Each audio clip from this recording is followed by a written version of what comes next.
Hello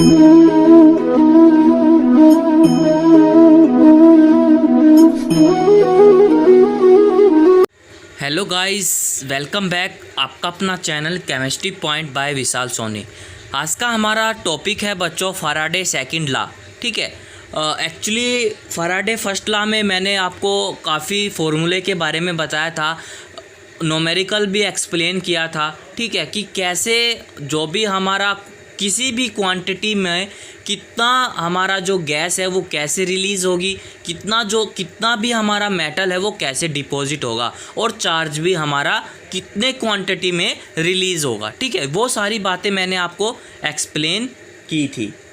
ठीक है, तो एक बार मैं फिर से आपको ध्यान दे देता हूँ कि जो भी हमारा फैराडे फर्स्ट लॉ है उसमें मैंने आपको एक्चुअली क्या बताया था कि Z इजिकल टू होता है बच्चों, Z मतलब इक्विवेलेंट वेट अपॉन में 96500, मतलब ये हमारा फैराडे है। ठीक है, तो एक नया फॉर्मूला बना था हमारा W is equal to Z multiply I multiply T। ठीक है, तो ये फॉर्मूला कैसे बना था? ये फॉर्मूला बना था बच्चों हमारा चार्ज से। ठीक है, तो Q is equal to I multiply T था। ओके, तो W इजिकल टू क्या था हमारा? Equivalent weight multiply I multiply T upon में 96500। हाँ बच्चों, जो भी हमारा फैराडे सेकंड लॉ है वो क्या एक्सप्लेन करता है, मैं आपको एक चीज़ बता देता हूँ कि फैराडे सेकंड लॉ से बच्चों कोई मतलब न्यूमेरिकल नहीं आता है, मतलब बाय चांस आ जाता है। मतलब जो न्यूमेरिकल आने का चांस है ना वो फैराडे फर्स्ट लॉ से ही आ जाता है। ठीक है, तो फैराडे सेकंड लॉ जो है वो क्या एक्सप्लेन करता है कि मेरे पास कोई भी दो इलेक्ट्रोलाइटिक सेल है। ठीक है, उसके अंदर दोनों के अंदर बच्चों इलेक्ट्रोज की वायर है वो ऐड की गई हैं, 4 वायर ऐड की गई हैं। ठीक है, तो ये 2 वायर थी, ये मैंने आपस में इससे कनेक्ट कर दिया है। ठीक है, तो ये वाला इलेक्ट्रोड और ये वाला इलेक्ट्रोड से मैंने बैटरी से कनेक्ट कर दिया। ठीक है, अगर यहाँ पॉजिटिव होगा, बैटरी आपको पता है पॉजिटिव और एक नेगेटिव होता है। ठीक है, तो यहाँ पॉजिटिव आएगा तो ये वाला जो इलेक्ट्रोड है ना ये पूरा क्या होगा? पॉजिटिव होगा। पॉजिटिव होगा तो मतलब ये हमारा एनोड होगा। ठीक है, तो यहाँ नेगेटिव अपलोड किया गया है तो यहाँ इलेक्ट्रोड्स में बच्चों सारी तरफ क्या आएगा? नेगेटिव आएगा, तो यहाँ हमारा कैथोड आ गया। एक्चुअली यहाँ कैथोड है तो इस वाले में हमारा क्या होगा? एनोड होगा। ठीक है, ये भी आपको पता है। ओके, यहाँ एनोड है तो यहाँ हमारा क्या हो जाएगा? कैथोड हो जाएगा। ठीक है, ये आपको एक्सप्लेन किया था। और इसके अंदर जो भी हमारा सॉल्यूशन है वो हमारा इलेक्ट्रोलाइसिस का सॉल्यूशन है। तो electrolytic cell are connected in series, मैंने इसको एक सीरीज़ के अनुसार कनेक्ट किया गया है। इस इलेक्ट्रोलाइटिक सेल को मैंने एक सीरीज़ के अनुसार कनेक्ट किया है। ठीक है, अगर सीरीज़ के अनुसार मैंने ये कनेक्ट किया है, जो भी इसका आई होगा, मतलब जो भी इसका आई मीन्स मतलब करंट, जितना इसके अंदर बैटरी के अंदर इस वायर के अंदर करंट जाएगा उतना ही इसमें आएगा, मतलब सेम क्वांटिटी में रहेगा। तो I is equal to same in both cell, इन दोनों इलेक्ट्रोलाइटिक सेल के अंदर उतना ही करंट फ्लो होगा जितना इसके अंदर हुआ है। ठीक है, वैसे ही हमारा T मतलब टाइम, T मतलब टाइम भी बच्चों सेम होगा। ओके, दोनों इलेक्ट्रोलाइटिक सेल के अंदर टाइम भी सेम होगा। करंट सेम हो गया, टाइम सेम हो गया, तो चार्ज भी बिल्कुल सेम होगा। तो जो भी हमारा यहाँ क्यू है, Q is the same in the both cell, हमारा क्यू भी सेम होता है। क्यू क्या होता है बच्चों? आपको पता है क्यू होता है हमारा I मल्टीप्लाई T। ठीक है, मतलब चार्ज भी हमारा सेम हो गया, करंट भी सेम हो गया और टाइम भी सेम होगा। एक हमारा इलेक्ट्रोलाइटिक सेल्स जो भी है हमारा मतलब कनेक्ट ऐसे किया है मैंने, एक सीरीज़ के अनुसार कनेक्ट किया गया है। ठीक है, नाउ फैराडे लॉ सेकंड क्या कहता है बच्चों? मान लीजिए हमारे पास मतलब इसके पास क्या है? आई भी सेम है, टी भी सेम है और क्यू भी सेम है। मतलब हमने एक ऐसे इलेक्ट्रोलाइटिक सेल को ऐसे कनेक्ट किया है कि उसकी जो सीरीज़ है बच्चों वो सारी क्या है? सेम है। ठीक है, तो मान लीजिए बच्चों इस कैथोड के ऊपर मतलब इस एनोड के ऊपर आपको पता है कोई भी गैस रिलीज़ होती है, तो इसका जो इस इलेक्ट्रोड का ए हमने मान लिया कोई सब्सटेंस ए है। मतलब इसके अंदर से कोई गैस रिलीज़ हो रही है एनोड में से, ठीक है। अब इस सब्सटेंस का नाम रख दिया बच्चों मैंने बी, मतलब इस कैथोड में से कोई भी क्या इलेक्ट्रॉन्स क्या हो रहा है, डिपॉजिट हो रहा है, मतलब मेटल कोई भी डिपॉजिट हो रहा है, ठीक है। अब इसका जो सब्सटेंस का नाम रख दिया बच्चों वो मैंने रख दिया है सी, मतलब इसमें से भी कोई गैस रिलीज़ हो रही है इस सब्सटेंस में से, ठीक है। और इसका नाम भी मैंने रख दिया डी, मतलब इसमें से कोई भी मेटल क्या हो रहा है, डिपॉजिट हो रहा है, ठीक है। तो देखो यहाँ सारा की क्वांटिटी क्या है, अलग अलग हो रही, ए की रिलीज़ हो रही है, बी की डिपॉजिट, सी की रिलीज़ और डी की क्या हो रही है, डिपॉजिट हो रहा है कोई भी मेटल, ठीक है। तो हम क्या लिखेंगे बच्चों कि देन अमाउंट, मतलब इसका रेशो कितना होगा, तो इसका जो फॉर्मूला बनेगा वो क्या बनेगा हमारा WA, मतलब हमारा जो रेशो होगा वो मतलब हमारा A means anode means releasing, ठीक है, WB deposit, WC releasing gas और WD हमारा डिपॉजिट मेटल, ठीक है।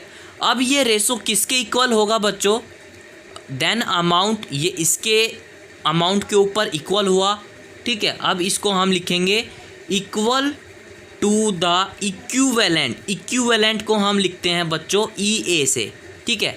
रेशो भी कितना होगा, रेशो और इक्विवेलेंट क्या सेम आ पाएंगे, ये हमें चेक करना है, ठीक है। तो EA हमारा क्या बन गया, इक्विवेलेंट A मतलब एनोड मतलब रिलीजिंग हो रही है, ratio equivalent B, equivalent C और इक्विवेलेंट D, ठीक है। ये हमें चेक करना है, ये हमारा फैराडे सेकंड लॉ का फॉर्मूला बन गया। इसके द्वारा हमें चेक करना है कि कोई भी हमारा रेशो है और इक्विवेलेंट है, सेम आ रहा है या डिफरेंट आ रहा है, ठीक है।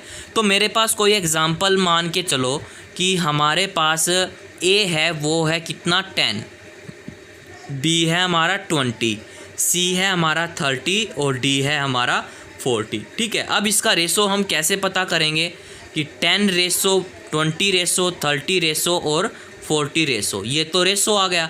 अब हमें क्या चेक करना है, इक्विवेलेंट में चेक करना है। इक्विवेलेंट मतलब 1 रेशो 10 × 2 = 2, 3 और हमारा 4, ये हमारा किस में आ गया, इक्विवेलेंट में आ गया, और ये हमारा रेशो इसमें आ गया।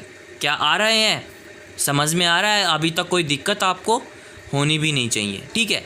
ये हमारा एक एग्जाम्पल ये था। अब इतना तो आ गया हमारा रेशो। अब मैं आपको बताऊंगा कि इक्विवेलेंट भी आता है क्या नहीं आता है, ठीक है। तो मान लीजिए हमारा इक्विवेलेंट A = है 100, ओके, और B = है हमारा 150, ओके, नहीं, हमारा इक्विवेलेंट A तो है हमारा 50, ओके, ये हमारा 100, इक्विवेलेंट C है हमारा 150 और इक्विवेलेंट हमारा D है 200, ठीक है। अब इसका रेशो में हम कैसे प्राप्त करेंगे, ये हमारा क्या निकल गया, रेशो निकल गया। अब हम इसका क्या निकालेंगे, इक्विवेलेंट और निकालेंगे। इक्विवेलेंट कैसे निकालेंगे, 1 2 और 3 और हमारा 4, ये भी हमारा सेम आ गया, ठीक है। तो हमारा जो फॉर्मूला बना है वो सफल रहा, ये भी सेम है और ये वाला भी सेम है, तो ये हमारा रेशो भी सेम आ गई, इक्विवेलेंट भी सेम आ गई। That is clear. Faraday second law हमें ये एक्सप्लेन करना चाहता है, ठीक है।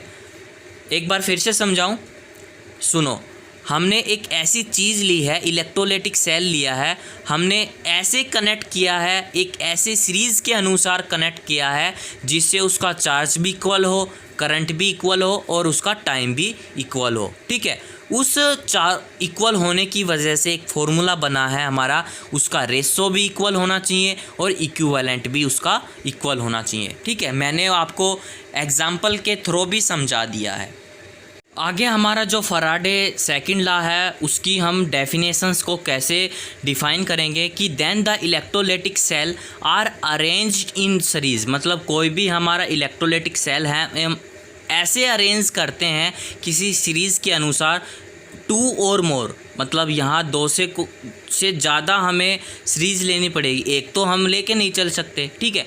Then the amount of substance, उसके अमाउंट के सब्सटेंस में कितना डिपॉजिट और कितना रिलीज होगा कोई भी electrolytic cell from the respecting electrodes will equal to their equivalent mass of ratio. मतलब जो भी हमारा इलेक्ट्रोड है विल इक्वल टू दिस, किसके इक्वल होना चाहिए, हमारा इक्विवेलेंट मास के या रेशो बोल दे उसके इक्वल होना चाहिए, ठीक है।